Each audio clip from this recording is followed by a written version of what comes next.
I hope the noise isn't too bad. Anyway.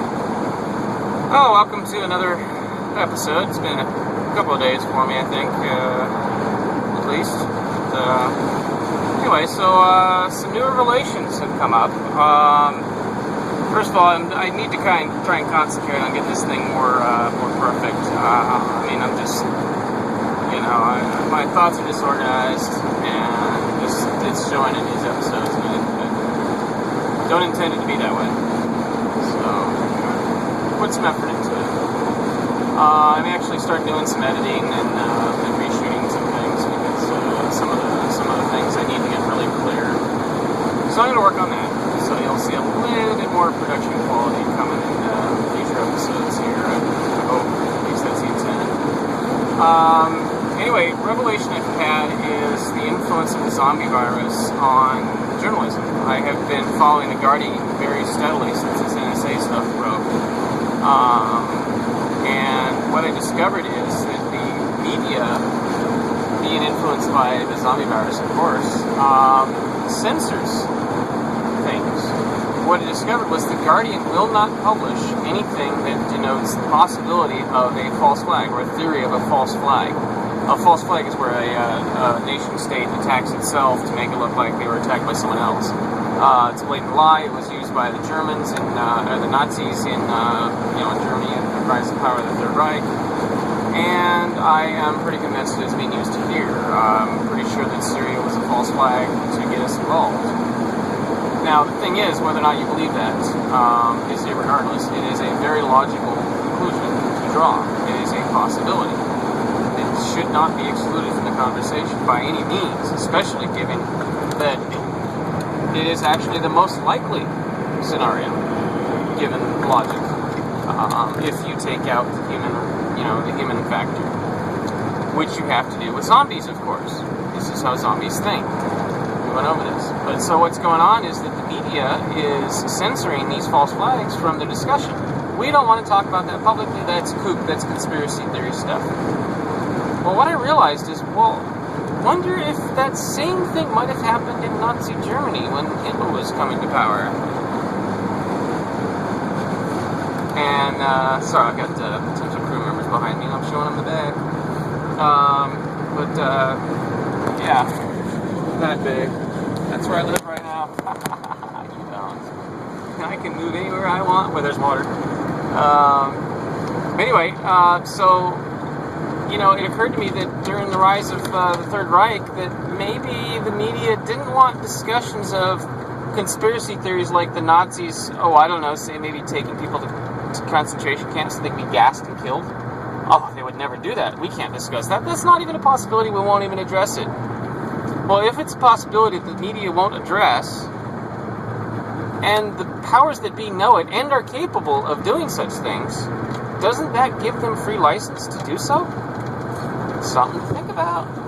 Something to think about. This is zombie thinking at work, in your life, affecting you every day. Drastically affecting you. Well, you're already a slave to it, so why is it so hard to believe that zombies would start World War III for financial gain? Humans won't do that, that's for sure. That's why I know it's a zombie virus. Anyway, it's pretty fun. Not sure if I'm going to upload this, but I'm kind of, sort of freaking out about it, so I figure I'll address it. I watched three things on YouTube, other than my normal, one show that I watch, Culture in Decline, and my own stuff. Last night I watched a Carl Sagan speech on the origin of life that he gave at the IMSA in 1996, I believe, or 1991. No, it was 91. Yeah. Anyway, he talked about the origin of the Earth. One of the things he mentioned, curiously, in this hour-and-a-half long speech, or lecture, or speech, was the fact that people were afraid of comets because they contain hydrogen cyanide. And they were afraid because of the tails. And they were afraid that that was going to poison everybody. And then tonight I watched a production based on an audiobook, Pale Blue Dot by Carl Sagan. It was really, really well put together. I very highly recommend it. The guy that put it together did a brilliant job. I mean, I've asked if I can help him do some more with it, so I mean, it's that bad. And then afterwards, I got, bored and wanted to do something to shut my brain down, so I decided to watch a movie.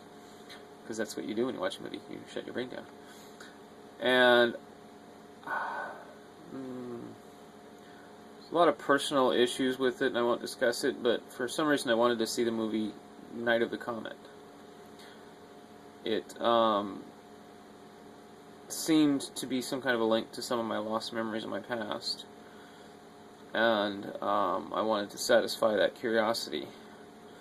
So I've been compelled to watch it for the longest time, but being brain damaged, I keep forgetting. So it came to me, oh, well, I'll watch Night of the Zombie, or Night of the Comet.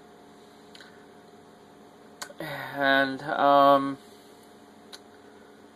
it's about a comet coming and killing everybody that is exposed to it. And those who are exposed to it that don't die immediately, because they're just only slightly exposed to it, turn into... Come on. What's the name of the show? What do they turn into? That's right. Zombies. And the zombies are characterized by not giving a shit about human life. So yeah, I'm kind of freaking out here. I mean, what the fuck? This pale blue dot thing was immense. I didn't mention the importance of it. I apologize. It was immense. In that I want everybody in the world to see it because it will really help with the zombie thing. I'm sorry, I'm not a very big fan of coincidences. I'm not a very big believer in things like that. But this is...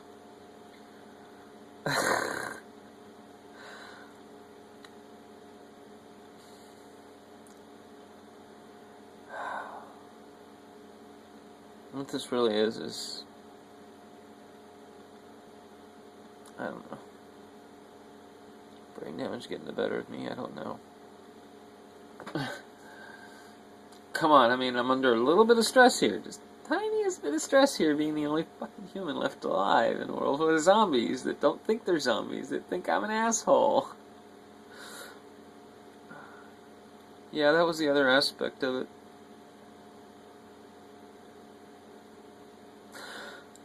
I bawled my eyes out watching Pale Blue Dot. Sorry, I'm back in that frame of mind. I can do it that quickly. Yes. It's called a disorder. Personality disorder. Multiple personality disorder. Or dissociative identity disorder. But for the modern fucking term.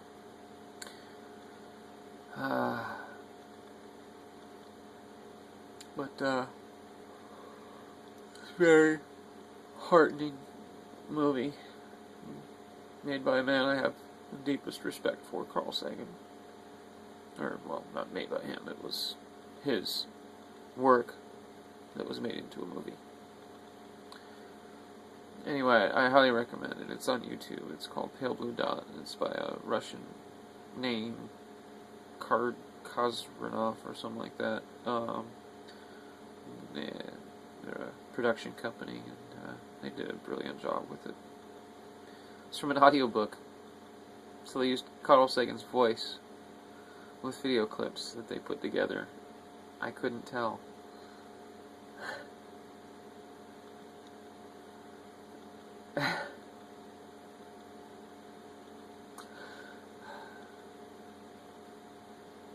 Please watch that. Carl Sagan, Pale Blue Dot.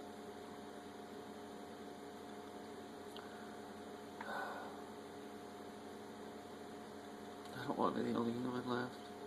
Oh, yeah, and, Watch Night of the Comet, too.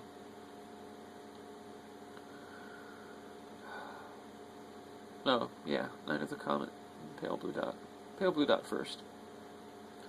Oh, you might try watching the IMSA lecture. Carl Sagan, IMSA. On YouTube. It's an hour and 40 minutes long. Skip all the introductions and go right to Carl. It's about 9 minutes in.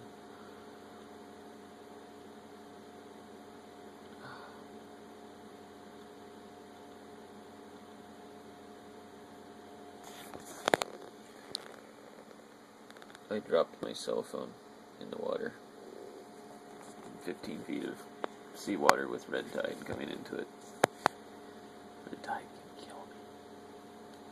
I have a bottle of it. Gonna look at it under the microscope, see if it has the zombie virus signature in it. If there is such a thing. I might have just made that up.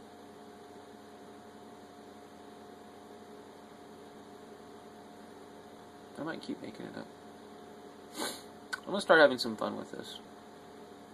You guys are bored to death watching me, I know that. What can I say? I'm not an entertainer. I'm a guy who discovered the zombie virus. I'm not here to make you freaking laugh.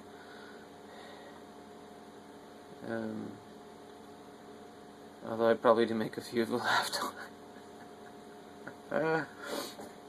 Come on, none of you have the balls to do what I'm doing. Don't fucking give me that shit. 39 episodes in the can. Already produced and displayed. Or 37. No, it's 39. It's 39. Oh, and then there's about 4 or 5 more on my phone here that I haven't edited yet. That's a year's worth of episodes that have all got to be redone. Unless maybe they don't. Season 1, the YouTube era, the YouTube years. Maybe they'll give me their own cable channel. The Zombie Apocalypse channel. Okay, if they give me my own cable channel, I will give you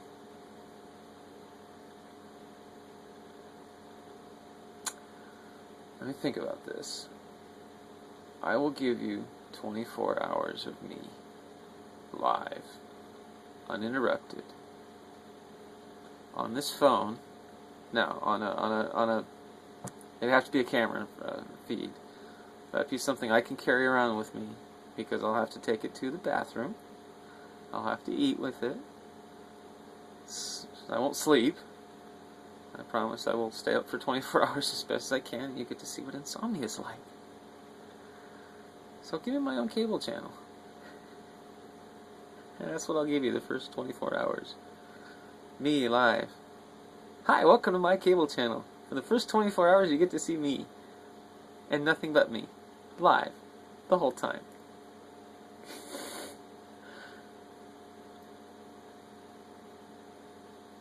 What an interesting experiment that would be.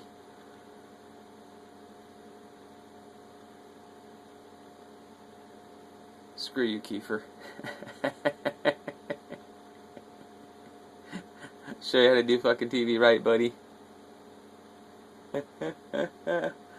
You did one good movie, dude. One good movie. No, I'm kidding. You tried. Not too many of you out there that thought your own. I'm glad to see you in retiring, Jack. Yeah, you know when to quit. Thank you.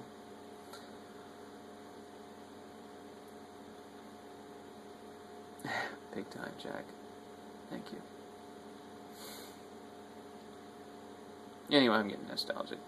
Talking to people that don't know me and never will. I'm fucking boring, aren't I?